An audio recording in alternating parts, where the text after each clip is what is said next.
தலைவா first class message தலைவா, சாதாரண மெசேஜ் கிடையாது. அதாவது ஒவ்வொரு மார்கழி மாதமும் திருப்பாவையில் 30 பாட்டு இருக்குது. ஒரு பாட்டுக்கும் ஒரு மெசேஜ் இருக்கும். அந்த மாதிரி தலைவர் நின்னா பொதுக்கூட்டம், நடந்தா ஊர்வலம், படுத்தா பந்து. கருணாகத்தை கொஞ்சம் முடியுமா, என் தலைவனை மிஞ்ச முடியுமா? ஆஸ்காராவோட நாங்கள் கட்ட விரலில் போட்டு நெசுக்கிறான் என் தலைவன். அது நசுக்கி தூளாகி அது அமெரிக்கன் எம்பசி ட்ரம்புக்கு வந்து ப்ளூ டாட்டில் கொரியர் அமைச்சிருக்கோம். கொரியரை பார்த்துட்டு நொந்து போட்டார். இனிமேல் ஆஸ்கார் கிடையாது, ஆஸ்கார் பேர் மாதிரி ரஜினிகாந்த். இனிமேல் ஆஸ்கார் கிடையாது, ரஜினிகாந்த் அவார்டுன்னு அந்த நேஷனல் கவுன்சிலிங்கில் சொல்லி இந்தியன் எம்பசியில் அதை வந்து இம்ப்ளிமெண்ட் பண்ணி லால் சலம் வார்த்தை இன்னும் 3000 நாள் வெற்றிவாக சோடி ஆஸ்கார் அவார்டை காலில் தூக்கி போட்டு நின்னா பொதுக்கூட்டம், நடந்தா ஊர், தஞ்சாவூர் தேர் என் தலைவனை முறைச்சி பாரு. கேவலமாக இருக்குது, மொக்கையாக தான் இருக்குது. அந்த அளவுக்குலாம் ஒன்றும் சொல்கிற அளவுக்குலாம் இல்லை. தலைவரோட ஆக்டிங் மட்டும் நல்லா இருக்குது, மற்றபடி ஒன்றுமே இல்லை படத்தில்.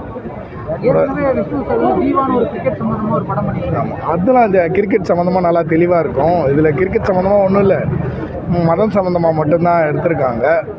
தலைவர் இல்லைன்னா படத்தில் ஒன்றுமே இல்லை. தலைவர் தான் படத்தையே முழுக்க ஹோல்ட் பண்ணி வச்சுருக்காரு. அவர் இல்லாத சீன்ஸ்லாம் பார்த்தா ஒன்றுமே இருக்காது படத்தில். ப்ரோ படம் செம்ம லேக் ப்ரோ, சுத்தமாக நல்லாவே இல்லை. ஸ்கிரிப்ட்டு அதான் சொல்கிறேன், ஸ்கிரிப்டே சுத்தமாக நல்லாவே இல்லை. அவங்க வந்து டேரக்டர் வந்து ஸ்கிரிப்ட் முதல்ல எழுதிட்டு எடுக்கணும். ஏன்னா ஆயிரம் வருஷமாக எடுத்துரு அதே கதையை தான் திருப்பி சொன்ன மாதிரி இருக்குது. இந்து முஸ்லீமில் எவ்வளோ படத்தில் சொல்லியாச்சு. அதான் படம் வந்து அதான் இந்து முஸ்லீம் ஒற்றுமை தான் சொல்கிறாங்க. பேசுகிற டைலாக்லாம் எத்தனை வாட்டி கிளீஷாக இருக்குது, எத்தனை வாட்டி நம்ம கேட்ட டைலாக் தான். புதுசாக ஒன்றும் சொல்ல போகிறாங்க. நைட் ஷூட் முடிச்சு தூங்காமல் வரோம் ப்ரோ, ஏன்டா வந்து ஆயிடுச்சு. அந்தளவுக்கு ரஜினி சார் இருக்கிறதா தான் இப்போ சூப்பர் ஸ்டார் ஃபேன் தான் நான். இப்போ சூப்பர் ஸ்டாருக்கு தான் படம் எல்லாம் நல்லா பார்க்குறாங்க ஆடியன்ஸ், மற்றபடி ஒன்றுமே இல்லை ப்ரோ. செம்ம லேக்.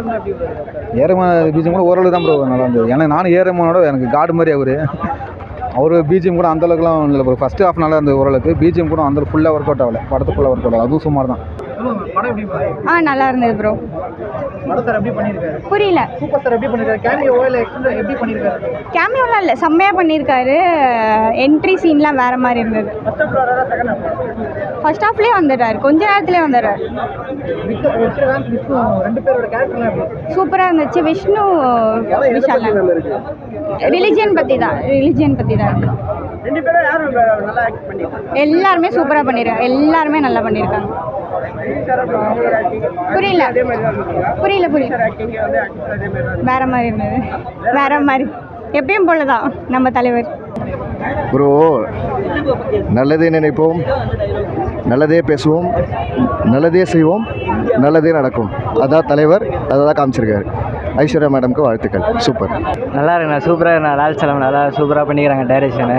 ரஜினி சார் போர்ஷன் சொல்லி அவர் நடிப்பு சாதாரண விஷயம் இல்லை, அவர் சொல்லே தவிர சூப்பராக நடிப்பார் ஆக்டிங்கில். ரஜினி சார்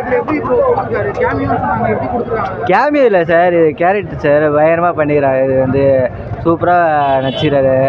விஷ்ணு விஷால் அண்ணா, விக்ராந்த் அண்ணா, தங்கதோர் அண்ணா, கம்பீராயன் சார், அது செந்தில் சார், எல்லாருமே சூப்பராக பண்ணிக்கிறாங்க.